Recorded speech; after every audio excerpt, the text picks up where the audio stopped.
अच्छा, मध्य प्रदेश के उपचुनावों को लेकर ज्योतिरादित्य सिंधिया जो है वो लगातार बात कर रहे हैं। स्वागत है आपका हमारे इस वीडियो में, क्योंकि बार बार हम आपको उपचुनावों का भी हाल बता रहे हैं, क्योंकि बहुत दिलचस्प होने वाला है मध्य प्रदेश में। क्योंकि उपचुनाव में ऊंट जिस करवट बैठेगा उसी तरफ आप ये मान के चलिए। कांग्रेस के लिए तो बड़ी कड़ी चुनौती है कि उन्हें सब कुछ जीतना है यहाँ पर, लेकिन बीजेपी के लिए ज्योतिरादित्य सिंधिया जिस तरह से प्रचार प्रसार कर रहे हैं, और उनका एक ऑडियो भी अब वायरल हो रहा है। हालांकि इस ऑडियो की पुष्टि तो नहीं की गई है, लेकिन वो लगातार इस ऑडियो में ये कहते हुए नजर आ रहे हैं कि ये मेरी साख का सवाल है और मेरी प्रतिष्ठा दांव पर है, तो मेरा साथ दीजिए। इस चीज़ को लेकर के वो बात कर रहे हैं। आपको पता है कि ज्योतिरादित्य सिंधिया होली का वक्त था जब ये पूरा का पूरा एक सत्ता परिवर्तन का दौर शुरू होता है मध्य प्रदेश में। ज्योतिरादित्य सिंधिया किस तरह से पहले अमित शाह से मिलते हैं, उसके बाद वो प्रधानमंत्री आवास जाते हैं, वहाँ पर मीटिंग होती है। उसके बाद जब वो आते हैं, जब वो गए थे तो अपनी गाड़ी में गए थे, लेकिन जब वो वहाँ से निकले अमित शाह के साथ तो अमित शाह की गाड़ी में बैठे हुए थे। यानी खेल उस वक्त पे साफ हो चुका था कि ज्योतिरादित्य सिंधिया जो है वो बीजेपी की तरफ चले जाएंगे। इसके बाद देखिए चुनावी पशोपेश और इन सारी चीज़ों के बीच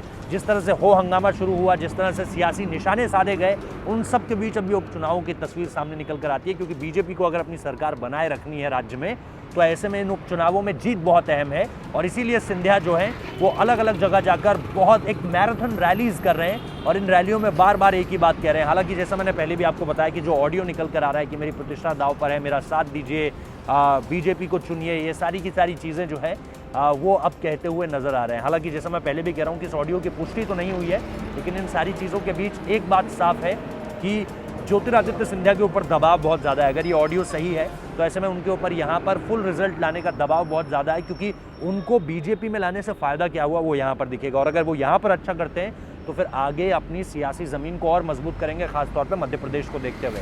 तो देखना दिलचस्प होगा कि ये पूरा का पूरा मसला जो है वो किस तरह से आगे बढ़ता है, यहाँ से चीज़ें कैसे आगे बढ़ेंगी, ये सब कुछ देखना बहुत दिलचस्प होगा। फिलहाल इस वीडियो में इतना ही। अच्छा लगा है तो लाइक कीजिए, कमेंट कीजिए, शेयर कीजिए, हमारे चैनल को सब्सक्राइब करना मत भूलिए। बहुत बहुत शुक्रिया।